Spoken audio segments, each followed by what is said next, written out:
नमस्कार मित्रांनो, आज आपण आपल्या शेतामध्ये गावरान पद्धतीनं रोडगे बनवणार आहे. त्याला आपण बिट्ट्या सुद्धा म्हणतो.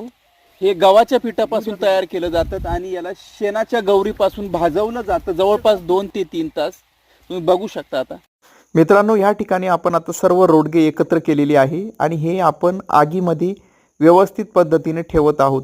सर्वात आधी आपण हे रोडगे चांगल्या पद्धतीने शेकून घेणार आहोत आणि हे पूर्ण शेकून झाल्यानंतर आपण ही सर्व रोडगं बाहेर काढणार आहोत.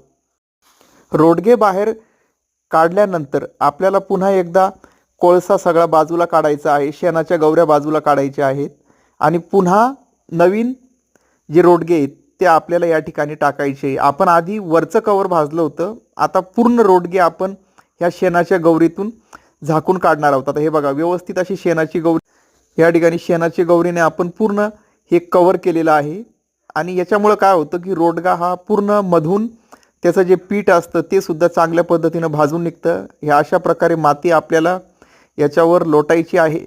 आता ही माती लोटल्यानंतर आता याला 2-3 तास आपण ठेवून देणार आहे आणि संध्याकाळी मस्तपैकी वांग्याची भाजी करून याच्यासोबत आपण जेवण करणार.